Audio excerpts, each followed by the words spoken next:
with your hosts, Ben Hussong and me, Shawn Hannon.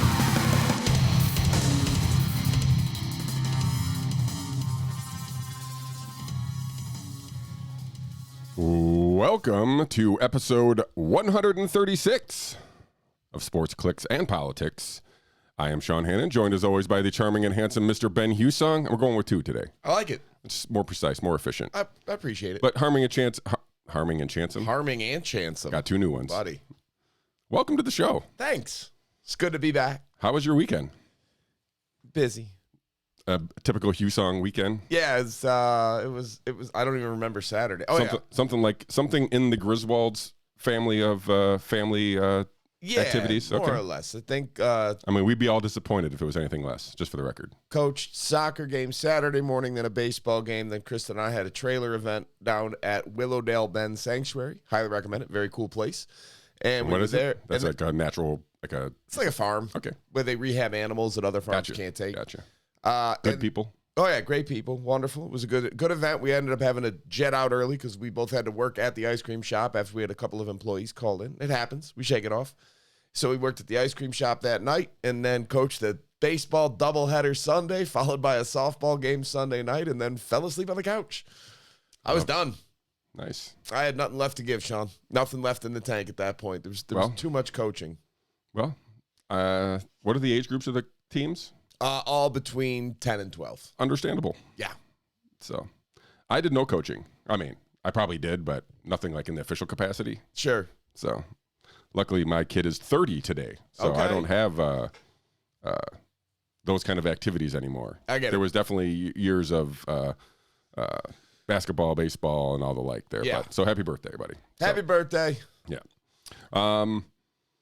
Before we get into some of the topics, I got quite a few topics today. Well, not that I have quite a few topics. Actually, I could have gone longer, but we have so much time here. So maybe I'll throw in some wild cards at you to get your takes. Bring it on. But before we get into those, please help us out with the algorithm demons and like and share the video, subscribe to the channel, and please check out our interview with one Kevin McKiernan. You can watch that. I posted that on Twitter, and I posted that on the Rumble channel here. So make sure you check out that interview. It's pretty interesting stuff. I know you said you heard it today, or what you told me you heard it today. I don't know when you actually listened to it, but I feel like Mr. McKiernan kind of covered a lot of stuff that he wanted to kind of get out there. It's making the waves in the Twitterverse there, so people seem to be sharing that video quite a bit there, but I do recommend that you guys go back and listen to that interview about the accidental discovery that he had of plasmid DNA being discovered in a sealed mRNA vaccine, basically a DNA that is, fragment that's not supposed to be there. So go ahead and listen to that interview, and that'll help us out too. So did you have any quick takes on the interview there that you wanted to kind of share before we moved on? It kind of, I don't want to say confirmed, but it, I guess, confirmed the possibility of a lot of the concerns we were talking about 2 years ago. Like we don't know enough, and there's no reason to think this is all going to go well.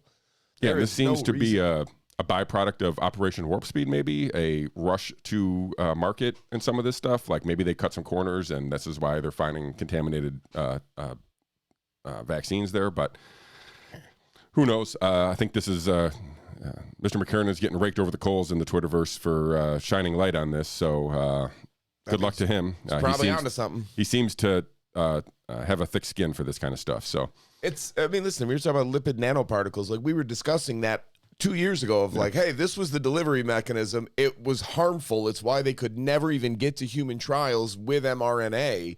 And now they're claiming that it's just not a problem anymore. Like they fixed the issue, but it's a trade secret and they won't say what they fixed it with. And now it turns out they didn't fix it, which was, of course, the most likely scenario of, no, you're still using the same things that are going to cause the same problems. You just got rid of the regulatory hurdle that would have prevented you from putting this in people. Yeah, and not to give away too much of the interview because I want people to watch it, but he did discover a something that wasn't advertised to be there through the EMA when they applied for it, which is some kind of I think they call it SV SV40 or SV80 now. I can't remember there, but it's part of it's a very controversial element of vaccines. So McKernan pointed out that was not part of the original sequence. So he was basically doing a sequence of the vaccine. He wanted to kind of do what he's good at is genetic breakdown, and this is where he made all these discoveries. So, all right, that's enough on that. We got a whole 40-minute interview on that. They can go figure it out. So go watch it. I found this video, and I feel like I should play it. It has nothing to do with any of the topics. Okay. But it's funny. And so let me see if I can make all the magic work here in the back end here. But good friend of the show, James Comey. Obviously, huge fan. Never misses an episode. So I don't know if you know, he's got a new fiction book out.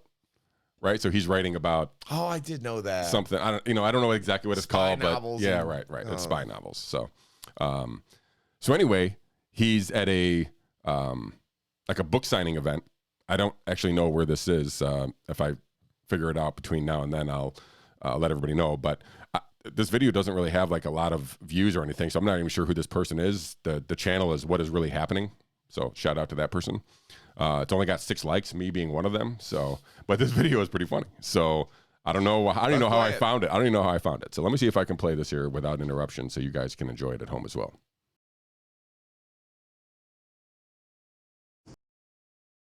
Ladies and gentlemen, we are here at the Austin Public Library where the great deep state hero James Comey is about to speak. And we're in the front row. I can't believe I'm about to be in James Comey's presence.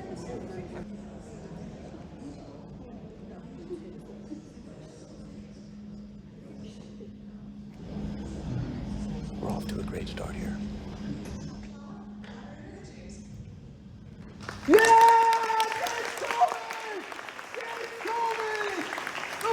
FBI Director James Comey, the deep state hero James Comey, the Democrat hero James Comey. You did it. He illegally investigated Donald Trump. Thank you, Comey, for weaponizing the FBI against Donald Trump. Thank you for covering up Hillary Clinton's crimes and setting the stage for the FBI to cover up the Biden crimes too. Come on, y'all. Let's hear it for James Comey. Come on, we love the FBI. We love the federal government.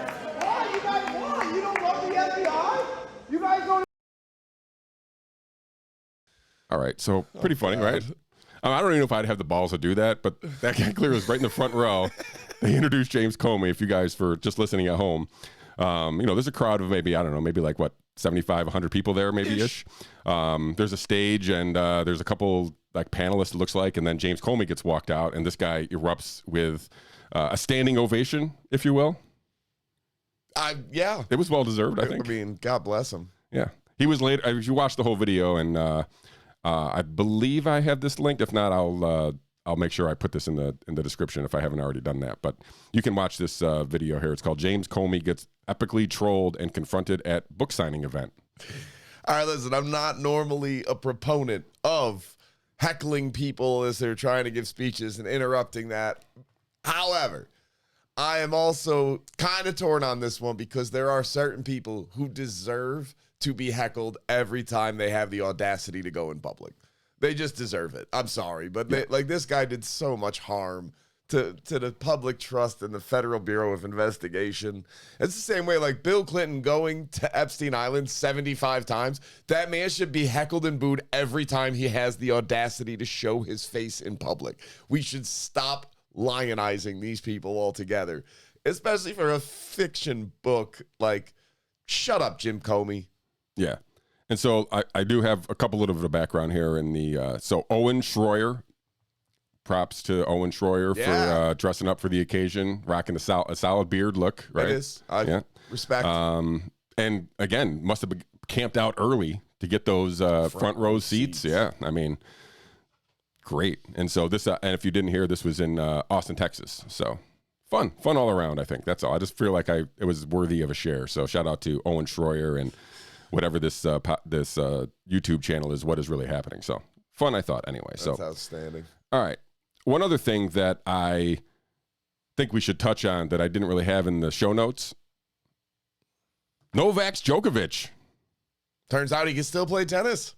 probably better than everybody ever. I mean, he's considered, right now, obviously he's got this is his 23rd Grand Slam, which I feel like is the most in the men's. He's one shy of a couple women who have 24s. He'll probably pass that next year.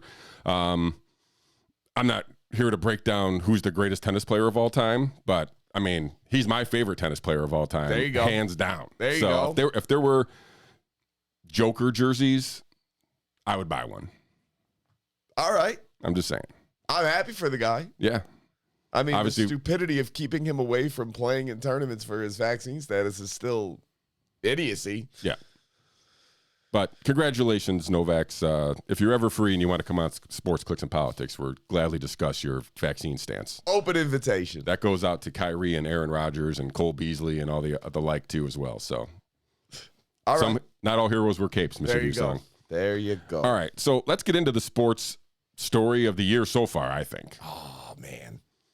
Only because of the setup that came from the PGA players primarily. I mean, it was other things. But there are so many angles of this.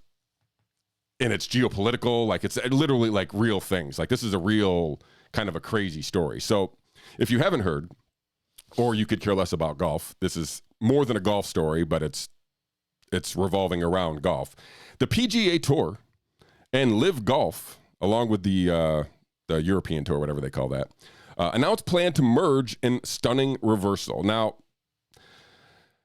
let's go backwards a little bit here.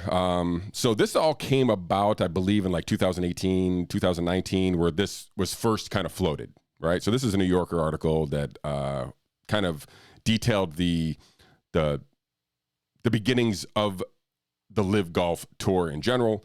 I would tell you to read it. It's pretty informative. It kind of goes through some of the back channels that kind of were the way to kind of make this. Did you know that Phil basically wrote the operating manual for the LIV Golf? I did not. Yeah, I've been hearing that a couple times because they're making the joke now that, well, they just have Phil write the operating procedure for this new company, whatever it is, right? So like whatever. So Phil, we'll get into Phil. Victory laps, or what? This bizarre victory laps. Anyway, so the Saudi government, our ally, just on the up until maybe like March, they have been our ally. And I would still consider them, I would think our country would consider them our ally. So save that what you will. Not without controversy, the Saudi government. Hashtag 9/11, there's whatever path you want to go down with the Saudis and their links to Osama bin Laden and the 9/11 terror attacks. So just real quick on that. Yeah, inject. Like 17 of the 19 hijackers were Saudi. Right. All the money came from Saudi Arabia. And this is where, look, I'm not going to tell you it definitely was or wasn't with the knowledge of the royal family, but I'm going to say I personally am skeptical that the people in the Saudi Arabian community with enough money that they could have funded that terror attack probably were probably not like anti-royal family. They were probably in pretty good with them. That's probably how they got rich, because that seems to be how most people in those types of countries get rich, and in ours too, let's be real.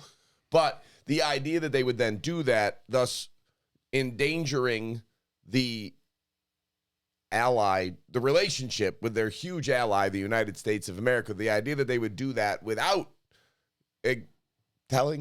indicating, admitting, or the outright permission of the royal family seems unlikely. Yeah, you're asking me to take a lot of leaps here. I mean, you could paste that scenario and remove the specifics and place it over the Nord Stream stuff and be like, I get it. Like the idea that you would do that without telling America is nuts. Like there's no way anybody would do it. It's too big of a risk. And also, there was that whole Khashoggi thing where they hacked a journalist to death inside an embassy and then denied it. And then were like, our bad.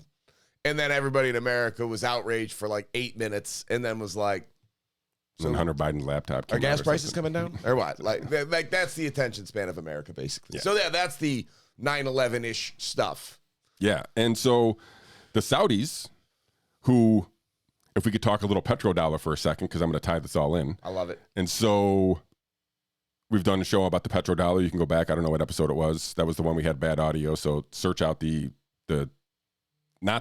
just the audio version of the petrodollar discussion. But for a quick backdrop, the U.S. has an agreement with Saudi Arabia to sell oil in U.S. dollars. So therefore, all these countries who want to buy oil from Saudi Arabia up until like March had to convert their currency into U.S. dollars to buy the oil from the Saudi Arabia. Now, what does that give the Saudi Arabian government, Mr. Hussong? It gives them a lot of U.S. dollars. Sure. In excess of U.S. dollars. Probably more than any other country other than the United States, I would guess. I would assume.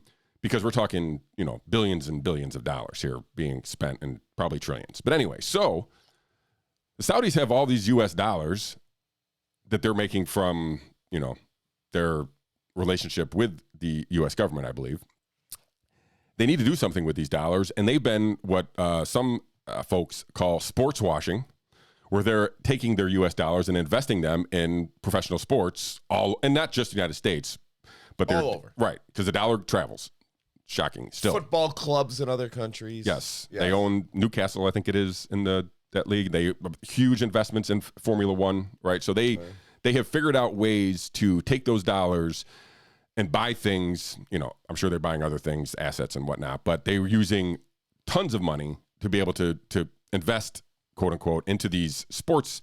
And listen, it's a boon for the sports, right? They're getting huge amounts of money, and the PGA, this new golf entity will benefit from the money. I mean, not everything, money doesn't solve all the problems, but it allows you to be pretty flexible in what you're going to do. And I think nobody would disagree that the amount of money that is supposedly being put into this new golf company is going to make golf better product. So we have this weird geopolitical thing. Yeah. We have the petrodollar angle that, Saudi Arabia has to do something with these dollars before they crash. So they're like, basically, let's figure out a way to spend them.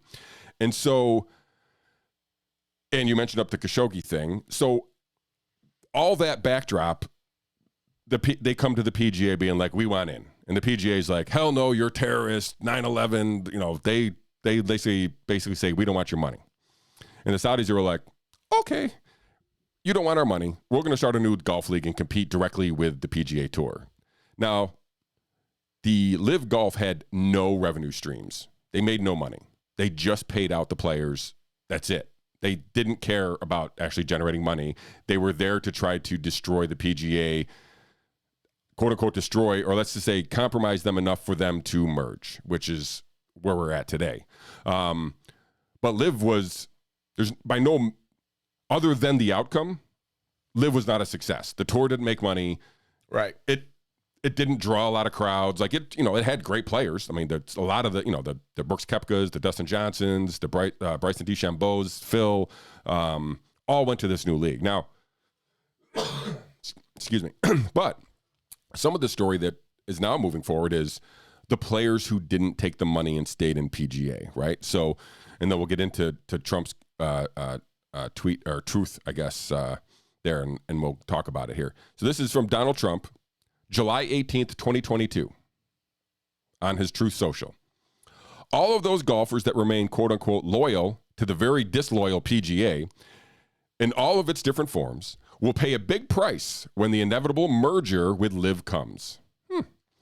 And you get nothing but a big thank you from the PGA officials who are making millions of dollars a year. If you don't take the money now, you will get nothing after the merger takes place, and only say how smart the original signees were. Good luck to all, and congratulations to a really talented Cam Smith on this incredible win. So, again, this is, 11 months ago. Nobody saw this coming. This was basically a very secretive deal. Was announced. The players were finding out on the putting course via Twitter. Like, basically everybody was just stopped and started reading what was happening right before the Canadian Open, right? So Trump is clearly has been in bed, I don't know if it's the right word, with the Saudi government. people want to go down the Jared Kushner thing, they can do that too, right? So whatever. I'm not trying to $2 billion investment in one hedge fund, and everybody. Here's the deal. That $2 billion came from the PIF, which is the Public Investment Fund. It's a fund that is basically the Saudi government has a bunch of U.S. dollars that they're trying to figure out what to do with. Everybody calls it the PIF, PIF, and that's the same company that bought PGA. So, and the Formula One, and the Newcastle, and all the stuff. I mean, this is technically the check doesn't say MSB on it. There, the Prince of Saudi Arabia or whatever it is, MBS. It says the PIF. It's the Public Investment Fund. It's a legal entity that exists. Listen, whether or not you want to critique its moral existence, totally understandable. I get it. But it's the same thing that is buying off Jared Kushner, buying the PGA, buying F1, buying Newcastle, buying all this, whatever. So one more backdrop before we get to the merger. There hasn't been a lot of details about this merger. It was basically an agreement with like a working agreement. There was no details submitted really. During the poaching of LIV players or PGA players by LIV, the DOJ took up an investigation basically on the handling of the players. Now, all these sports teams are workarounds with this, good, not OSHA, I want to say, basically making sure that the players are being taken care of and not being, exposed or exploited by the PGA. So anyway, DOJ was investigating PGA about their handling of the players, and maybe that wasn't going to go that well, and some of the cost of that lawsuit was basically burning through cash. So the story goes that the PGA was burning through cash so fast that they knew it was time. There was an expiration on this operating. So at some point they were going to have to merge with LIV. And now back to Trump's truth there about all these players. I mean, there's rumors of Hideki Matsuyama, who, clearly has a huge Japanese following, he's a great player. Tiger was offered like $1 billion. Right. Hideki was supposedly offered $500 million to $750 million. Even the regular everyday Joe players were offered like $50 million, right? And so Rory, I feel bad. I mean, of all the people, Rory gets basically every week, there's a tournament, he plays. He stays. He could have been, the richest dude of all the dudes, and he stayed loyal, if you will, to the PGA and got nothing from them, and was paraded out there basically because the PGA took the stance. Jay Monahan, the chair of the PGA, took the stance of, we're not taking 9/11 blood money, right? Like would say that multiple times in public. Two players would parade players out there basically saying that. I mean, Matt Fitzpatrick. You got it. Is basically was interviewed and said, I don't think they should be allowed back for taking that money. This should be DOA. Anyway, all that backdrop, all that weekly. I mean, this has been going on for a year and didn't seem like there was ever going to be an end in sight until, again, some last minute hushed deal that the players were not involved with between the PGA and the PIF and the World Tour. Created this new golf company, basically out of thin air, and promoted Jay Monahan, who works on behalf of the nonprofit, the players. That's supposed to be a players league, and then throws the players under the bus, and then gets to run their lives anyway. So I don't know if you have any quick takes. I gave a lot there. I'm not sure we need to get into Jimmy Dunn, but he was kind of like he's a acquisitions guy. Mergers and acquisitions guy, and he was brought on to be part of the board like a year ago by another mergers and acquisition guy who's on the board, and they kind of made this thing a reality behind everybody else's, including probably Jay Monahan's nose. But anyway, so pick where you want to start there, and we'll go from there. But I mean, because it has so many geopolitical things, this is the kind of sports story that we cover here at Sports Clicks and Politics. We don't do box scores. We do what the hell is going on here? So what do you think?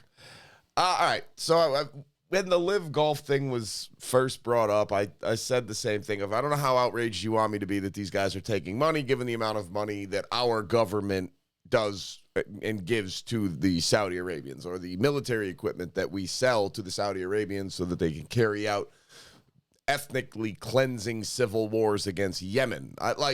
It's so messed up. So, I mean, I don't know how outraged you want me to be. The PGA took a stand, and I was like, all right, you know what? Good. If more people would do that, that'd be good.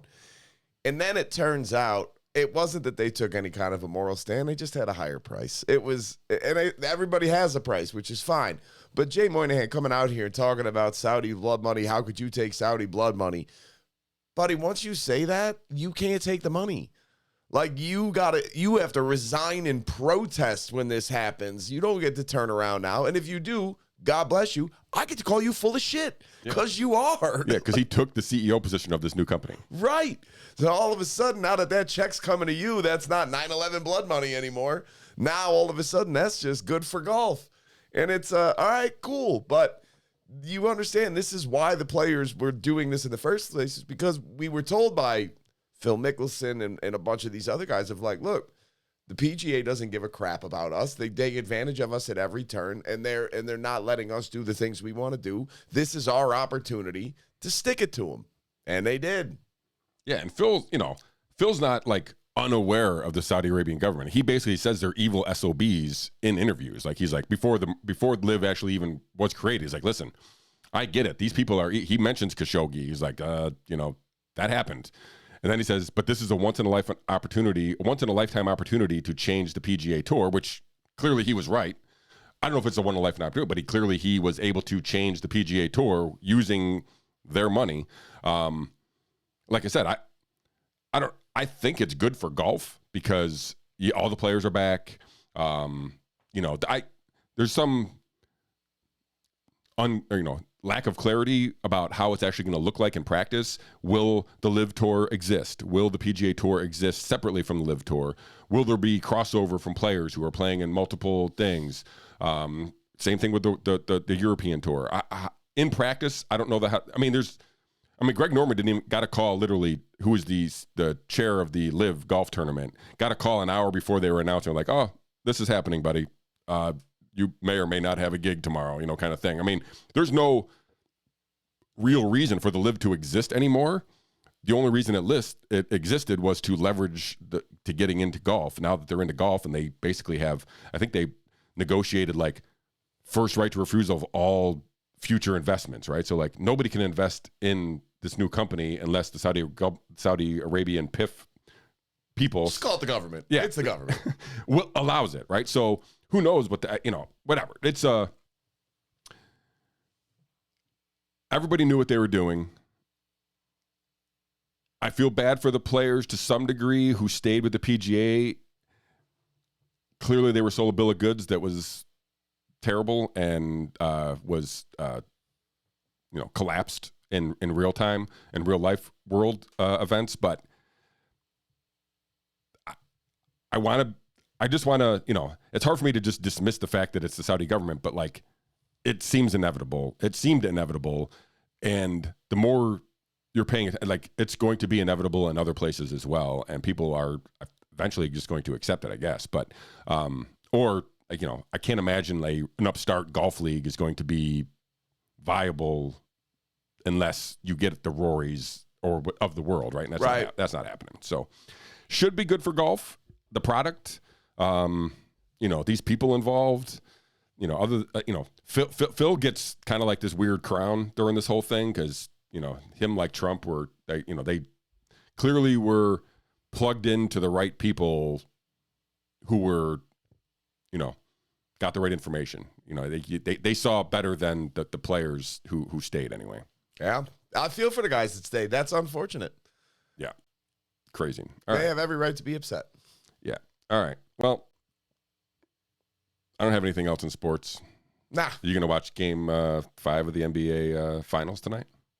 No. Yeah. That's Denver Nuggets. The other Joker could clinch his first title. Oh, they're up 3-1? 3-1, yeah. All right. It's going to be hard for Miami to come back from I think the game probably starts around 8:30, so you could just tune in around 10:30. Yeah. Just click it on and see the score, and if it's within 10, hang out and watch. Hang out. I think it could get ugly tonight. I don't know. I got you. I think Denver's going to run away with this, but all right. It looks like Miami's tired. they don't have that many players, and a lot of undrafted guys. Just they don't have the, there are a lot of good players on Denver. So, and I think, Miami has had to go through the play-in game twice to get here, and then, as the 8 seed, had to play the toughest schedule in the history. So I just think they're worn out. But let's move on to some other crazy talk. You ready for this, Mr. Hussong? Probably not. I think you are. Okay. Aliens. Yes. I know we wanted to talk about aliens when we first talked about doing the show.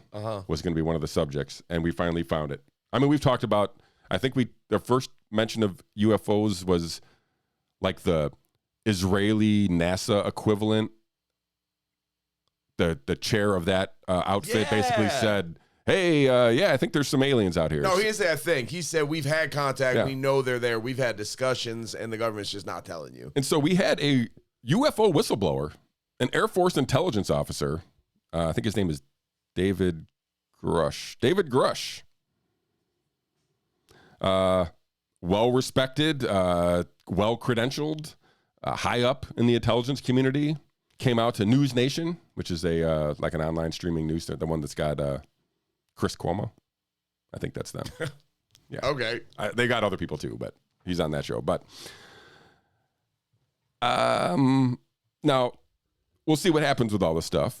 And I have Michael Schellenberger's Substack pulled up here. He seems to be interested in the UFO phenomenon and this idea that we may be in possession, that I say the U.S. government, not me and you, Mr. Hussong. Like, I know you probably have a chicken coop / alien hangar in your backyard, tinkering in the downtime. Trying to just make contact with those dimension hopping dwarves that Joe Rogan was talking about years ago. He says that not only do we have in our government's possession alien craft not from this earth, crashed and landed, we also have bodies. So,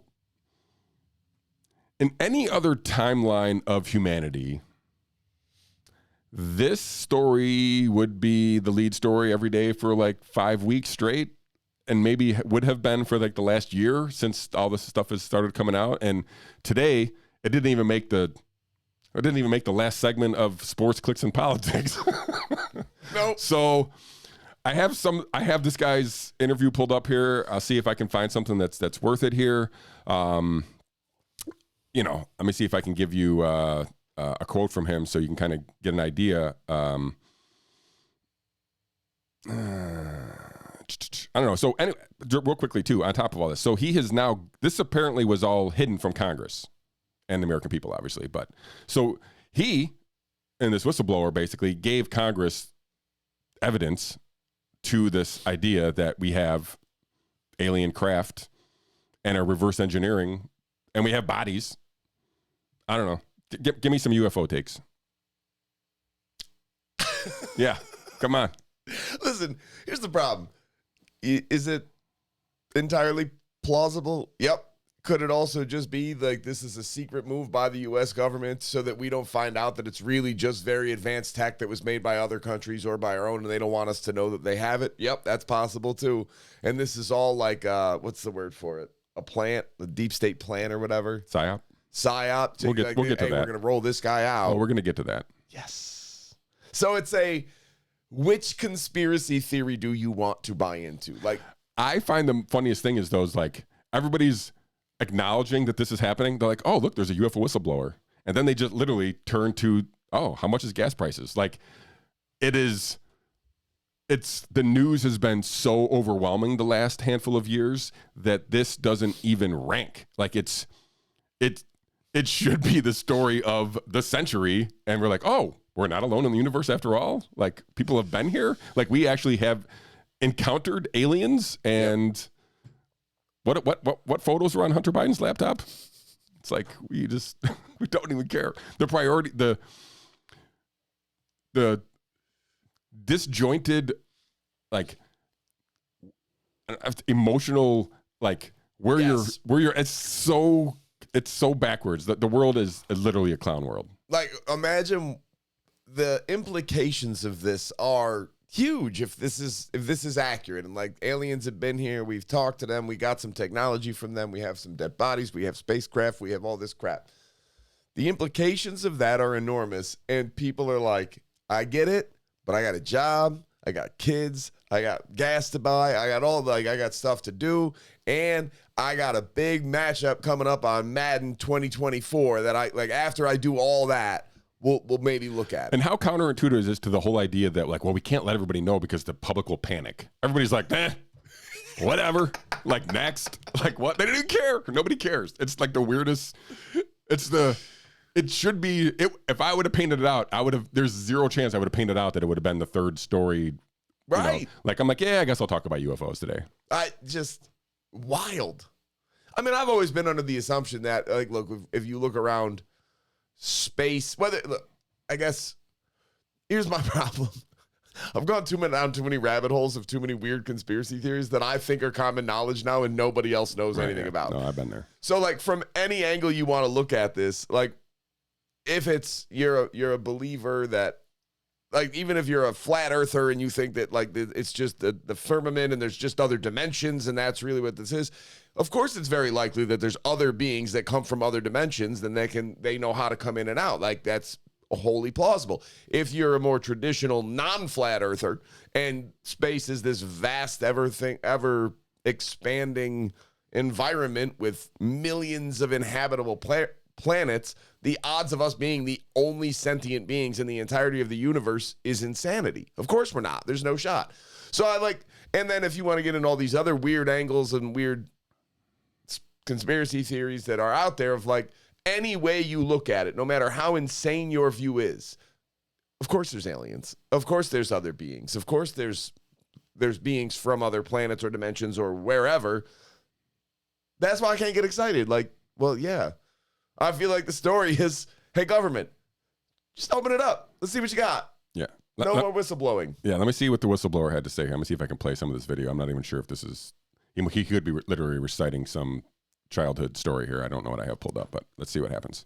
UFOs may not all be conspiracy theories. In recent years, Congress started an official U.S. government unidentified aerial phenomena task force, recently renamed the All-Domain Anomaly Resolution Office, or AARO.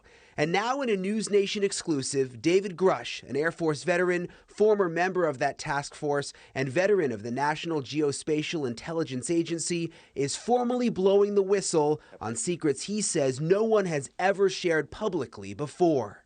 You are one of the most trusted former intelligence officials in the U.S. defense and intelligence establishment. Yes, I was. You were trusted with the most intimate secrets. Yes. Grush sitting down with award-winning investigative journalist Ross Coulthart, who's reporting for News Nation and has spent years reporting on the UFO question. What conclusion did you come to at the end of your time on the UAP task force? The UAP task force was refused access to a broad crash retrieval program. When you say crash retrieval, what do you mean? These are retrieving non-human origin technical vehicles, call it spacecraft if you will, non-human, exotic origin vehicles that have either landed or crashed. We have spacecraft from another species. We do, yeah. So, yeah, I mean, go watch that whole video. It's about a little under 10 minutes long. Again, News Nation, give them props. I guess they're breaking the story. Do you know who Paul Krugman is? Oh, yeah. Wait till you hear this, buddy. Oh, God. Some people will know what I'm going to play here, but this is a little minute and eight second clip that I think is worthy of your time. Maybe Boston's big was just fine after all. Think about World War II, right? That was actually negative social product spending, and yet it brought us out. I mean, partly because you want to put these things together. If we say, look, we could use some inflation. Ken and I are both saying that, which is, of course, anathema to a lot of people in Washington, but is in fact what the basic logic says. It's very hard to get inflation in a depressed economy. But if you had a program of government spending plus an expansionary policy by the Fed, you could get that. So if you think about using all of these things together, you could accomplish a great deal. I mean, if we discovered that space aliens were planning to attack, and we needed a massive buildup to counter the space alien threat, and really inflation and budget deficits took secondary place to that. This slump would be over in 18 months.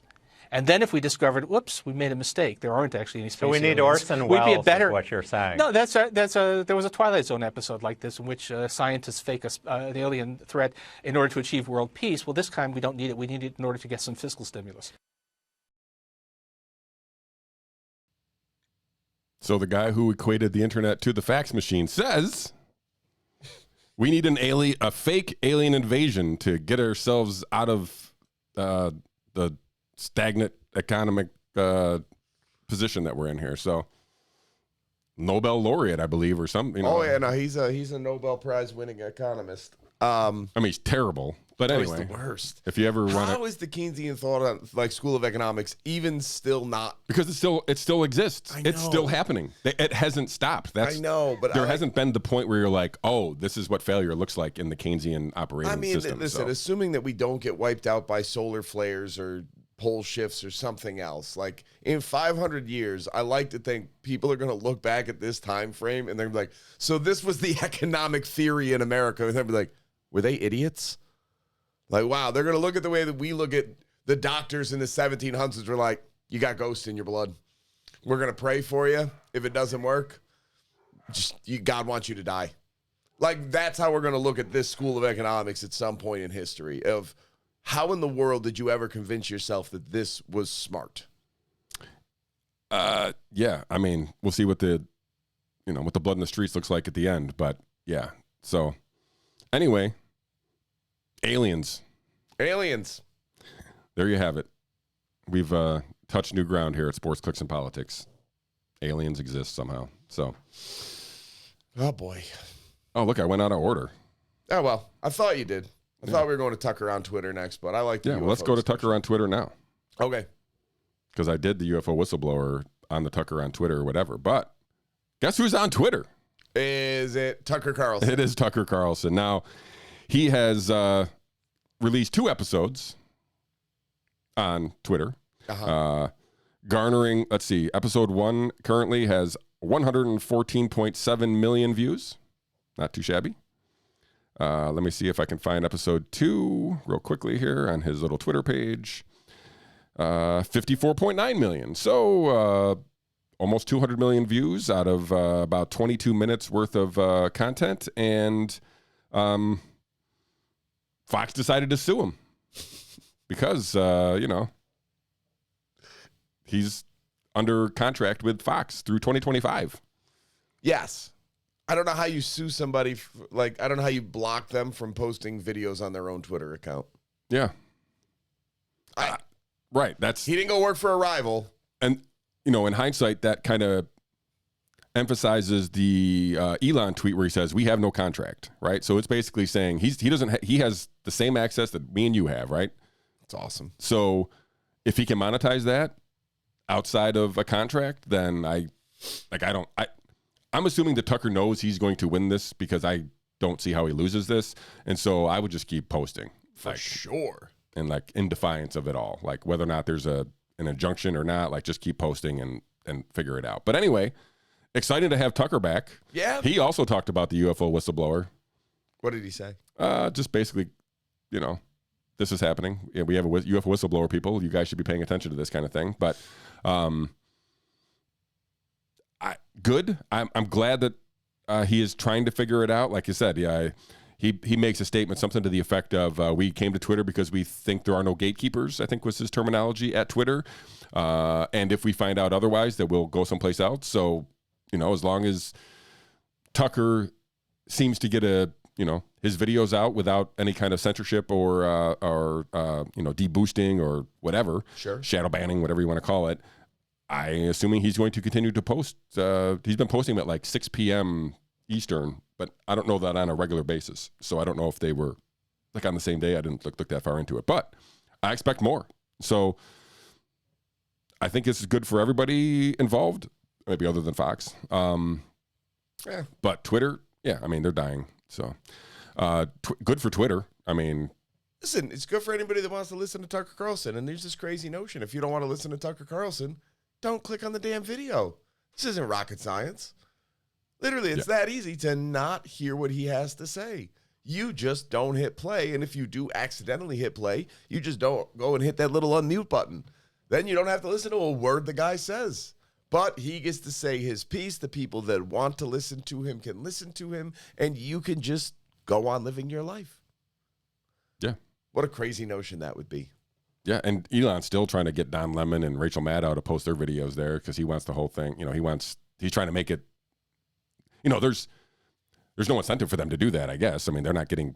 I don't know. Maybe they can monetize it somehow, but I mean, I don't see that working for these guys. But anyway, so Tucker on Twitter, looking forward to episodes or future episodes, and like I said, maybe Twitter will turn into some kind of.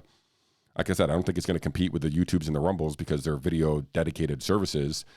But if, you know, Elon's going to make this the everything app, then video's got to be part of it. So I'm sure he's building out that infrastructure now. So we'll see what happens. We posted our first video, I said, at the beginning of the program here on Twitter video, and so far so good with that one. So anyway, any other hot takes? Like, do you think like Fox is going to be able to silence Tucker through the? Yeah, me neither. So, but that's the idea, is that, you know, I don't know who this is, just an easy, you know, since Murdoch has come out in favor of DeSantis, they're trying to get Tucker off of the platform so that they can control the DeSantis narrative and, you know, whatever. But I think it's all good. Like I said, I'm looking forward to future episodes.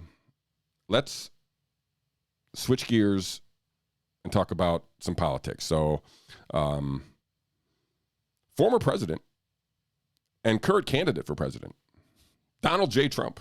Sure. Indicted. 37 counts, I think it was. Yeah. Violation of the Espionage Act. Can we just start out with the Espionage Act is bullshit? Yeah, so real quick, let me touch on this. So, I don't know who Jeff Clark US is, but this is a reply to a DeSantis disciple, Bill Mitchell, who also hosts a show here. But this is Jeff Clark US. He's like, I've read the entire indictment, and he disagrees with this Bill Mitchell guy. And the one point that I wanted to emphasize here is that he makes the case that the Presidential Record Act is a more specific statute, and that will always take precedent over the Espionage Act, which is a more general statute. And therefore, the order of importance would default to the Presidential Records Act, and therefore make the whole espionage violation null and void, basically. So I don't know if your legal expertise would like to weigh in on that specific thing there, but I find it an interesting side note to the idea that he violated the Espionage Act. Never mind the legal expertise mode, of which I have very little. How about the common sense approach of, you have an act, the Espionage Act, as its name would imply, is intended to prevent any person with access to confidential or potentially harmful documents, information, etc., from handing it over to an enemy of the country who will then try to use it to harm the country. It was a wartime law that was meant to stop anybody from using their right of free speech to saying things like, hey, the critical infrastructure of the American Navy is at this exact point. And then that could be used by Germany or Japan, or, oh no, Japan was on our side in World War I. Germany or other countries from using that information to go and harm America. Okay, fine. Does anybody think that's what Donald Trump was doing? Like, does anybody believe, you could think the worst things in the world about this guy. What do you think he was doing? You think he was trying to, like, get this information into the hands of some adversarial nation so that they could use it to attack us? Right. And so back to this guy, Jeff Clark's USA quote, he brings up that exact point. He basically says, you know, Smith could show that Donald Trump was acting as a spy, giving national defense to our, you know, nation's enemies. Then he would have a violation of the Espionage Act, but he doesn't have that, right? So there's no actual even hinting that he actually exposed the documents to anybody, right? He just has possession of them. There's no indication that he actually gave the information to anybody that could use it in a way to gain leverage over the country. And therefore, again, this guy's Jeff Clark US his take is that that's the only way that the Espionage Act would be in play here, and that didn't happen. So again, I don't think he, you know, do you think he goes to jail for this? I don't know enough about the case, but my instinct is to say no. My instinct as is to mine. say there's just too many outs that are insane. Like the idea, and part of this is, I'm sorry, but the selective prosecution does come into play. Like if you're going to go after him, and then at the same time, remember a few weeks ago when we were talking about how Joe Biden had all these boxes in different locations filled with confidential documents he wasn't supposed to have? Where's the difference? Like, what? Oh, one was an accident, one was on purpose. Yeah, Can you prove so that? I'll tell you what the people are saying is that Trump showed intent on hiding them, right? So he was moving them around to try to keep them from being found, where Joe Biden was like, oh, look, we have documents. Now, whatever. 6 years later, Joe Biden said, we have documents. Absolutely true. So, again, I'm just pointing out what they're using as a, it's not apples to apples kind of insinuation. Do the same thing with Hillary's emails, right? So, but one interesting point that I think should be made aware of. So the person trying, or who served the indictment, Jack Smith, is the special counsel. I found this article from June 9th. Katie Shevegny, and maybe I'm pronouncing that wrong, Jack Smith's wife, 5 interesting facts. Oh, boy.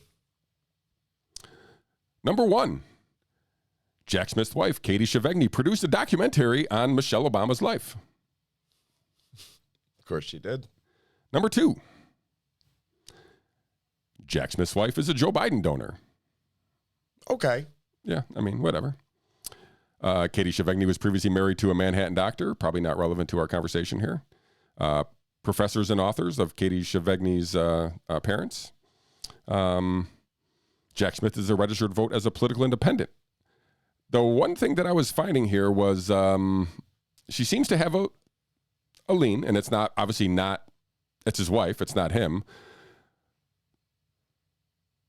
Clearly there's a side of an aisle through those, even with a political independent designation, that I find at least interesting anyway. So I don't think this gets him, if you will. Like, he's already vowed to run even if he's in jail. So I mean, hilarious. Like, yeah, it'd be the little. If I've joked that I'm voting for him if he's in prison. Right. That's it. I've said I've hinted that I'm as close as I possibly could to be to voting for the guy ever. But if he's in jail and I get to vote for him in jail, I'll probably just do it. Yep. I have to. It would just be fun. There's no way not to do that. Right.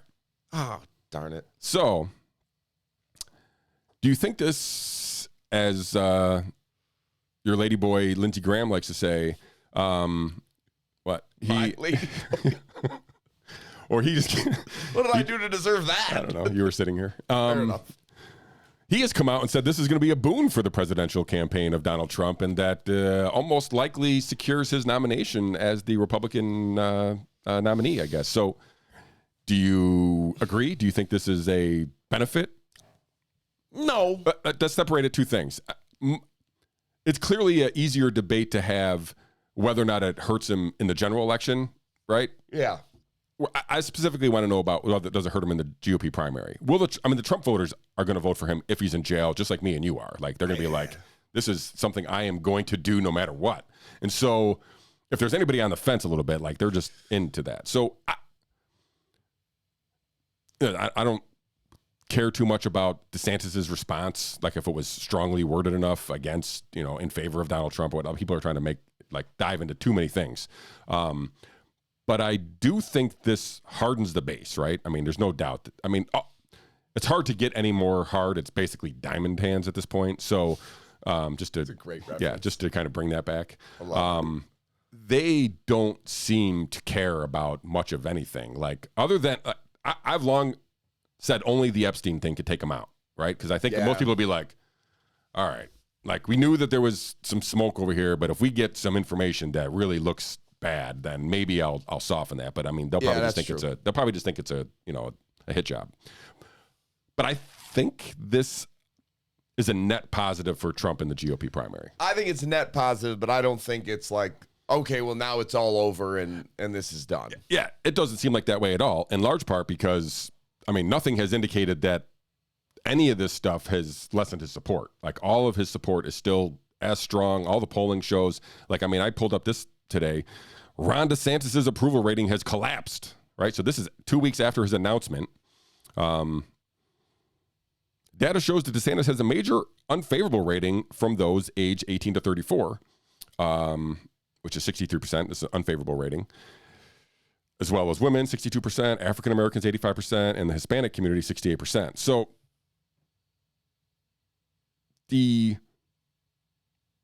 this poll, just for, I feel like, I don't know if I have the whole thing here, shows him up, Trump that is, like 56 to 22, right? So like it still appears as this is over, like in the polls. Like there's like he hasn't really moved. Trump's been floating at about 60%, and DeSantis has been between 20-25% from the beginning. Like, oh, well, at the very beginning, DeSantis was actually was higher, but it has switched and doesn't look like it's flipping back. Yeah, it doesn't look great for Ron. It looks bad, actually. I mean, I think they're going to stay in it. Like, I don't think they're going to back. Like, think about 2016. I think because I was kind of interested in Rand Paul's campaign in 2016, but he noticed quite early on that all the energy in the room was being sucked up by Donald Trump and that he had no shot. Especially from the position that he was running from, which is basically an anti-establishment position. I think he would have been running from. So he had no position to run. I think DeSantis is trying to position himself differently than Donald Trump. So I think he thinks he has a position to run. I just don't see him, like, Trump would have to back out of the race for DeSantis to win the primary, I think. I think that's correct. As of right now, I mean, anything can change. But sure, we're still early, yes. But it seems pretty unlikely outside of that. Because, I mean, what a new tape's going to show up from Trump espousing some crazy nonsense, and people are going to like, this is the final straw. Like, I'm not voting for this guy the Epstein thing is right, though. If that's the only one, and that's just my own, personal hot take. But I think it's his to lose. Like I said, whether or not all these indictments and the impeachments and, you can already see the left lining this up, right?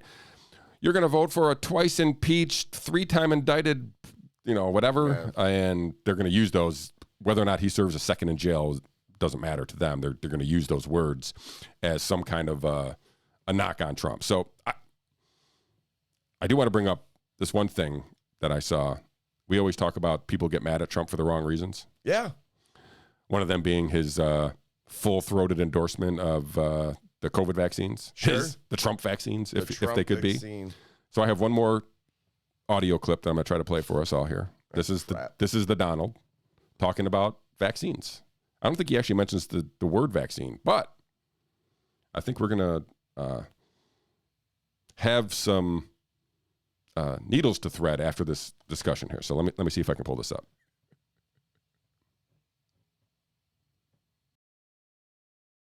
In recent decades, there has been an unexplained and alarming growth in the prevalence of chronic illnesses and health problems, especially in children. We've seen a stunning rise in autism, autoimmune disorders, obesity, infertility, serious allergies, and respiratory challenges. It's time to ask, what is going on? Is it the food that they eat, the environment that we live in, the overprescription of certain medications? Is it the toxins and chemicals that are present in our homes? Every year we spend hundreds of billions of dollars to treat these chronic problems rather than looking at what is causing them in the first place. Too often our public health establishment is too close to big pharma. They make a lot of money, big pharma, big corporations and other special interests, and does not want to ask the tough questions about what is happening to our children's health. If big pharma defrauds American patients and taxpayers or puts profits above people, they must be investigated and held accountable.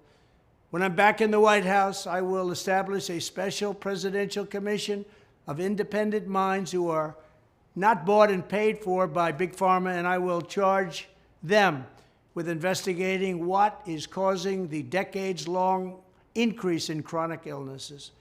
I understand big pharma, I believe, better than anybody else. I know where they're coming from. And then I will ask them to publish recommendations for how every American child can have a safe and healthy childhood. This is a conversation that is long overdue, and it's a conversation that American families deserve. American families must have this conversation, and they must have a leader, a president, who can do something about this problem. And I will do that. Thank you. So, Anti-vaxxer. Anti-vaxxer is right. Now, let's add this part to the discussion real quick. So, I remember RFK basically saying that he was invited by Trump to kind of talk about some vaccines and whatnot when he first ran in 2020 or 2016, sorry. And if you remember, we actually, I think, ran or probably unsuccessfully at that time because I didn't know what I was doing, but ran the audio clip of Bill Gates where he basically said, yeah, I advised against that's not a good idea to Trump, right? Because Trump had clearly asked Bill Gates in for additional advice or advisement on how to handle vaccines. So very weird, since he's very and don't mind my dog, he's made his way into the studio. He has nothing to say at this point, but hard to take that position that we just heard with his, again, full-throated endorsement of Operation Warp Speed and his vaccines and how great they were and how he did something nobody ever did. So do you think this is an effort to, I think it's an effort to at least position himself as anti-big pharma, right? Like, so he doesn't have to carry that badge against DeSantis. But do you think this will eventually lead him to have a different opinion of Operation Warp Speed? No. But I do think it's like an olive branch that he's extending to the people that are criticizing his relationship with the pharmaceutical industry. I do. I think it's an olive branch to those of us who are looking at him like, hey, you did this. You signed it. You signed, sealed, delivered your name. And you're the one who gave them this authority, and you're the one who gave them or allowed them to do this. So now he's got to take a stance, and this is where his ego is too massive to be like, you know what? I got duped, and I shouldn't have done it. But don't you think that's the easiest way to victory? Of course. For him? Like, just admit you're wrong one time, and all that stuff goes away. Like, all of the ego narcissist stuff, not for everybody, but every single person, when you bring that up, you could point to that as a capitulation for him being like, okay, he's a changed person, right? Like, that's all he had to do. He could do it today. Right. And to just say, you know what? I did it. I was listening to the wrong people, and I've learned my lesson on, I didn't realize, I underestimated how swampy it all actually was. Yeah, and that's the biggest criticism. Yeah, and that's the biggest criticism that people from the DeSantis camp are giving him, right? Like, hey, he had a chance to fix this, and he blew it, right? He picked all the wrong people, the John Boltons and the Faucis of the world. Like, he did that. Like, why are you giving him another shot? And if he came out and says, they got me, right? I'm better for it now. I'm more on guard. I'm more alert. Like he could, to me, I think he should be like reaching out to Rand Paul already, right? Like, he should okay, you got to be on my side, dude. Like, I'll figure out how you want to do it. He could be vice president and help, whatever. But he needs somebody, he needs to show that he has learned his lesson. And if he just admitted that and started naming people who he will appoint to future positions, and they resonate with the people, whoever, the anti-establishment people that he's, I think, trying to cater to, I think it's over. Like, he's the president again. But I don't think, to your point, I don't know if he has the ability to swallow the pride and make that admission, if you will, for his own benefit. But crazy times, Mr. Hussong. I agree. All right. Well, we've done another show. 136 in the books. Not bad. Please go check the interview out from last Wednesday, I think it was. With Kevin McKernan. And anything you would like to leave the folks with? No, it's going to be an interesting election cycle coming up. It's so deep in it already, and it's so far away. I know. It's crazy. I don't think I have the stamina. We didn't even talk about Chris Christie and Mike Pence getting in the race. So the best joke I've seen about all that so far was Chris Christie definitely needs to run. Not necessarily a campaign. He just needs to run. and I think both.